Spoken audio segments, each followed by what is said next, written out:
Hi, hello, it's Nikki, and welcome to my messy bookshelves.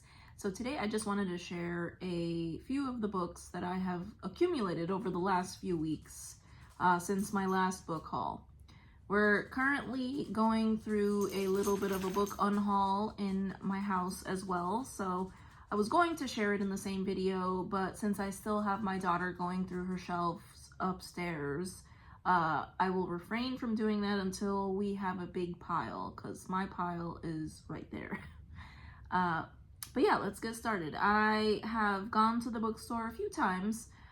There was a sale, I had a coupon, and I also cashed in some Fetch rewards. And I also had a gift card to Barnes & Noble, so not as bad as it looks, but yes, I did buy quite a few books.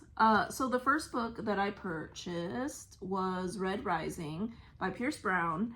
And this one I don't know very much about. I just know that everyone that I know that I have ever mentioned that I wanted to read more sci-fi has told me to pick up this book.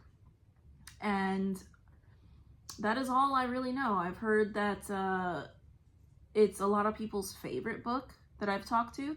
So yeah, I picked it up. We'll see. I don't want to do a bunch of book ones back to back like I did last month, but here we are. The next one that I purchased was Daughter of the Moon Goddess, and this is by Sue Lynn Tan. And this one follows a young girl whose mother is the moon goddess. It's based on ancient Chinese mythology, and it is beautiful. I'm currently reading this in tandem with something else, and I am really enjoying it. I think I'm about 70 pages in or so, 84 pages in. Loving it so far. Not as serious as I thought it would be, but it is the imagery and the descriptions of the places are beautiful, as I expected with this beautiful cover. The next one that I purchased was We Have Always Lived in the Castle by Shirley Jackson, and I read The Haunting of Hill House a couple of months ago. I kind of got onto a little bit of a horror kick after Horror Mayhem, and yeah, a lot of people say that they love this, so I picked it up. I love gothic literature, so.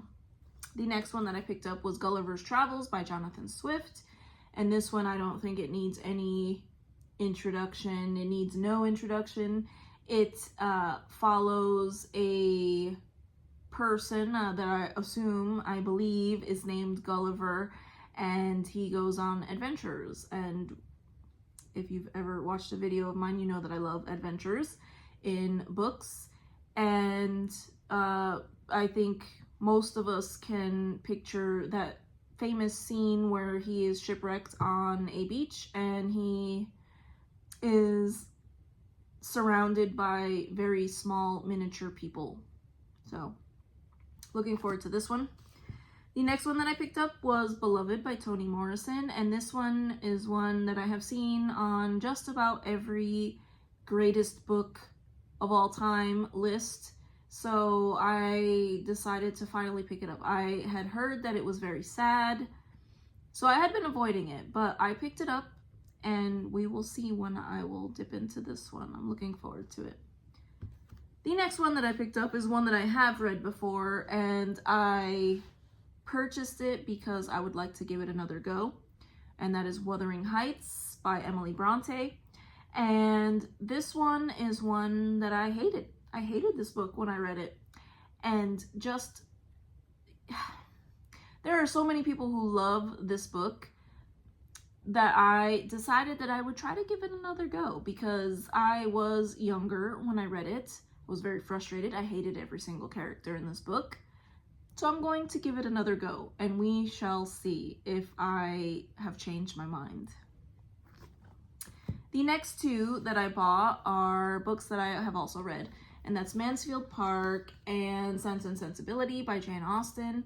And I just wanted to have single volumes of each of the books, because I have a couple of them, I think Persuasion and Northanger Abbey, but I wanted to have separate volumes of all of them because I love these books. I love all of Jane Austen's books, and I have a volume that is very large that has all of the main novels in one, and I just wanted to have a copy of each one separately. So this will come in handy for July, right? The next one that I purchased is one that I have already talked about on my channel, and that is The Wager by David Grann. And this one is a voyage with a mutiny, and it is nonfiction. So I am looking forward to getting into this one. I know that I have mentioned it before, but after I read Endurance last month, I have been searching for another adventure nonfiction, preferably set at sea or some type of adventure, some sort of exploration or something of the sort. So we will see. I am looking forward to this, and I'm hoping to get into this one this month. We are almost done. The next one that I purchased was A Court of Mist and Fury by Sarah J. Maas, and this one is book 2 in the Court of Thorns and Roses series, which I read book 1 last month, and I really enjoyed the world. So I like stories that have fae, and yeah, looking forward to it. Maybe we will get into this one this month. I am hoping so. And the last one that I purchased for myself was A House with Good Bones by T. Kingfisher, because I read 2 other T. Kingfisher books last month for Horror Mayhem based on the recommendation from Pat at Book Chat with Pat, who also read this one last month in addition to the 2 that I read.